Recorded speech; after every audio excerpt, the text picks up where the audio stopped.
El doctor Gustavo de Vivero es médico anestesiólogo y nos va a hablar sobre la parte crítica de esta enfermedad del COVID. Es un médico cirujano de la Universidad Nacional Autónoma de México, UNAM, especialista en anestesiología y subespecialista en anestesiología pediátrica de la misma institución académica. Realizó estudios complementarios en la medicina funcional y medicina integrativa, así como en células madre, terapia neural y ortomolecular. 30 años de ejercicio profesional, actualmente ejerce como anestesiólogo en diferentes instituciones privadas, especialmente en el área de cirugía plástica en la ciudad de Cali. Bienvenido, doctor Gustavo. Muy buenas noches, Rocío. Muchas gracias por tu invitación. Excelente. Vamos a tratar hoy con un grupo extraordinario aquí en la sala. Voy a tratarles el tema de lo que es las complicaciones, aquellas que van desde lo más sencillo, que aparentemente lo son, hasta de pronto lo más grave, que lo van a ver ahorita con el doctor Arturo Arias más adelante, ya lo que salen estos pacientes de la unidad de cuidados intensivos. Déjenme por favor entonces compartirles a ustedes esta parte que es interesante. No voy a entrar en detalle de lo que me antecedieron trataron, pero sí entonces un poquito con más profundidad de qué pasa con ese coronavirus. Ya lo vio Hernando en cuanto a la formación de ese coronavirus, pero déjenme tratarles de ver qué es lo que pasa con la membrana o lo que tiene ese coronavirus sustancialmente en lo que se llaman las proteínas, la proteína E, la proteína M y la proteína S. Esa proteína S, miren lo importante que es cuando precisamente con los grandes receptores que se tienen en el organismo y principalmente aquellos receptores llamados de la enzima convertidora de la angiotensina 2. Esos son los que utilizan los coronavirus para entrar porque él es inocuo. Él afuera no hace nada. Él en el aire realmente no se duplica, no se replica. Él es cuando entra a nuestras células. Por eso la importancia de lo que ya había dicho Diana, de la protección. Evitar en lo posible que él entre, ya sea por contacto, ya sea por la vía aérea, a través de las fosas nasales. Y les voy a explicar por qué.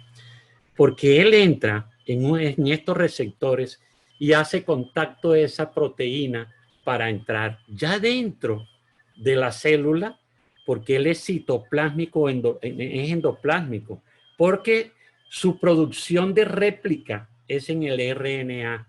Y él así tiene entonces ese RNA genómico que va produciendo nuevamente la misma espiguita, toda la formación que tiene esa coronita, esa enzima, otra vez nuevamente las enzimas S, M y la E. Y entonces él va formando todo esto hasta que otra vez se forma completamente, formando la corona, y así entonces por exocitosis, que se llama, sale por los mismos receptores hacia la parte cardiovascular y va invadiendo otras células. Pero miren la importancia que yo les decía de estos receptores AC2. Mire donde tienen mayor cantidad: la cavidad nasal, los pulmones y los intestinos. ¿Por qué precisamente uno de los primeros síntomas que se presentan ya cuando se trata de lo que se llama la formación de respuesta a ese proceso inflamatorio, que es la liberación de citoquinas? Pero ¿por qué precisamente forma estos primeros síntomas? Pérdida del sabor, pérdida de olor, y más adelante, si eso lo dejamos ir en la cavidad pulmonar, va entonces a producir ese proceso inflamatorio persistente que va a dañar la membrana alveolocapilar, que es la que tiene que ver con ese intercambio de oxígeno y de salida de CO2. Y en el intestino, ¿quién no le ha dado precisamente en esos primeros síntomas dolor abdominal, diarrea, náusea, vómito? Todas esas cositas son precisamente porque esos receptores están más frecuentemente aquí. Vamos a ver, les voy a tocar la cuestión sobre las cuestiones de esos síntomas crónicos que a veces pasa generalmente en los pacientes más jóvenes, me dio una gripita, me dio un resfriadito, me dio una fiebrecita no medida. Dicen, tengo fiebre, pero no se midió. Pero como ese proceso sigue, para el coronavirus hay cosas que lo frenan, pero el proceso sigue. En esos primeros síntomas que Hernando les explicó, o la primera contagio, los primeros 5 días, él se va, hace la inoculación y se sigue replicando. En la medida que se sigue replicando y como no presentó ningún síntoma, pasan inadvertido y mire que ya no empezamos a ver enfermedades crónicas, incapacitantes, como es esta fatiga, como es el dolor muscular, produciendo precisamente daño en la fibra muscular o miositis. La persona no alcanza a subir 2 pisos porque se fatiga fácilmente, que es la dificultad respiratoria, debilidad, desorientación. A veces produce un síndrome llamado en el paciente adulto, produce síntomas depresivos. Y todas estas cosas son incapacitantes en la cuestión laboral, porque le impide pues a hacer ciertas actividades. Y hay ciertos factores, ya los mencionaron, lo que nosotros le llamamos epigenética, que tiene mucho que ver con la alimentación, la contaminación ambiental, el estrés que nosotros mismos llevamos. Cualquier trabajo que realice la persona y se deja sobrecargar o producirse entonces ese estrés, la que sufre más es la célula, porque la célula empieza a trabajar más. ¿Cuál es la célula? El trillón que nosotros tenemos. El hígado, el riñón, los pulmones, el sistema cardiovascular, el mismo cerebro, toda esa gran cantidad de células que tenemos se empiezan a formar mayor liberación de radicales libres. Y eso hay que contrarrestarlo porque se vuelve un círculo vicioso del cual hace que se agote la célula y terminan en todas estas cosas. Una de las otras características que tiene como factores que contribuyen no solamente a esas complicaciones, también es la misma mortalidad. Es más frecuente en hombres, en la obesidad, ya lo mencionaba también los anteriores expositores, la hipertensión, la mala alimentación, el nivel, la cantidad de azúcar que uno ingiere hace que esta persona tenga mayor probabilidad de contagio o de producción de complicaciones. La obesidad, reconocida a nivel mundial como la número 1, es una de las más catastróficas precisamente en la producción de las complicaciones por COVID. En segundo puesto encontramos a la diabetes. Ya les mencionaba esta parte, el sedentarismo, el estrés, la polución, y además se agrega la gran cantidad de medicamentos que nosotros nos hacemos como automedicación. Nos dolió la cabeza, vamos a la farmacia, el farmacéutico por venderte te da 3, 4 medicamentos y regresa al día siguiente. No, mira que sigo con dolor de cabeza. Quita esas que no te sirvieron y tómate estas otras 3. Entonces, esa gran cantidad de medicamentos de forma automedicada va a ejercer una función hepática muchísimo mayor, porque el hígado es el encargado, el órgano encargado de la detoxificación, de la limpieza. Si nosotros lo sobrecargamos con otras drogas, ese órgano va a estar muy cansado para cuando entonces tengamos que enfrentar ciertos procesos inflamatorios como lo es el contagio por COVID. No lo digo yo, está en la literatura. Tenemos muchas enfermedades que se han producido como falla hepática sin daño hepático. A veces no encontramos ninguna cuestiones que puedan darnos el dato de que ese hepático empieza a fallar. Sin embargo, crónicamente vamos encontrando un daño hepático impresionante, una falla hepática. Ya lo decía en cuanto a la producción de delirios, de depresión en los pacientes adultos. Esto es muy frecuente. Llegan pacientes 6, 7 meses después con problemas de que no se encuentran y con problemas de que cualquier cosa ya lo están correteando, los van atacando. Eso es lo que se llama pues precisamente una enfermedad psiquiátricas que terminan con el psicólogo o el psiquiatra para que se atienda. Le menciono aquí la cisteína, ¿por qué?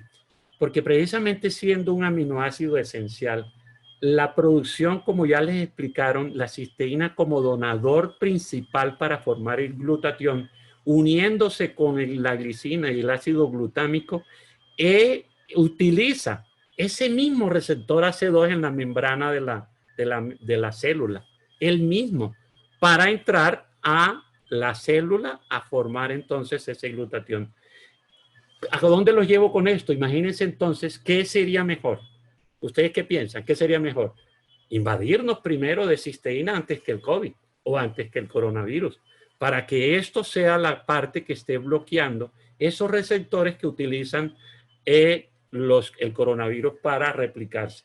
Y lo hemos visto en pacientes que clínicamente o que vienen tomando cisteína previamente como donador de cisteína y pasan un círculo o un ciclo de la historia natural de la enfermedad como sin ningún problema. Y también lo hemos visto que no presentan esta gran cantidad de complicaciones a largo plazo. De tal manera que es mucho mejor. Y nos damos cuenta precisamente que cuando aquellos pacientes que empiezan con síntomas del coronavirus o del COVID como tal, porque ya está establecida la enfermedad, entonces al iniciarse inmediatamente este donador de cisteína frena automáticamente la réplica y vemos pacientes que no tienen la necesidad de ingresar a la unidad de cuidados intensivos. Ya yo así lo tengo más de 50 pacientes del cual no han ingresado. Algunos, 5 solo han ingresado a la unidad de cuidados intensivos y qué bueno, que por lo menos no hayan tenido la gran, pues hay que hacerle todo lo que hay que hacer, pero no han entrado a la ventilación mecánica. Esto hace parte precisamente de una recuperación mucho mejor y mucho más rápida por ese donador de cisteína permanente. El tratamiento que se hace para todos estos pacientes es multimodal. Hay que tener una psicoterapia, detoxificación, como ya lo habíamos mencionado. Hay cosas que ayudan muchísimo, el yoga, para evitar precisamente esos procesos depresivos que más adelante se presentarían. ¿Y por qué no la nutracéutica? La nutracéutica es una alimentación a base de productos naturales, totalmente naturales, como es la dieta mediterránea, la dieta ancestral. El gluten, como les dije, uno de los síntomas principales es el dolor abdominal. El gluten produce casi lo mismo. Es una sustancia que produce una inflamación persistente. Entonces, todas esas cosas que nosotros vemos nos utilizan o hacemos para bienestar. Con todo esto te quiero decir, los anteriores que mostré allí son los premios Nobel de Medicina del 2008. Ellos hablan que una célula sana es capaz de revertir otra célula que esté enferma, pero esto lo hace en presencia de un nivel de glutatión suficientemente alto. ¿Cuántas personas tú conoces que tengan con estos problemas? ¿A cuántas personas no podrías tú ayudar precisamente por la simple indicación de darle ese donador de cisteína que le va a ayudar para la formación de glutatión? Muchísimas gracias, Rocío, y estoy atento a cualquier pregunta que se presente en la sala. Muchas gracias. Claro que sí, doctor Gustavo. Muchísimas gracias.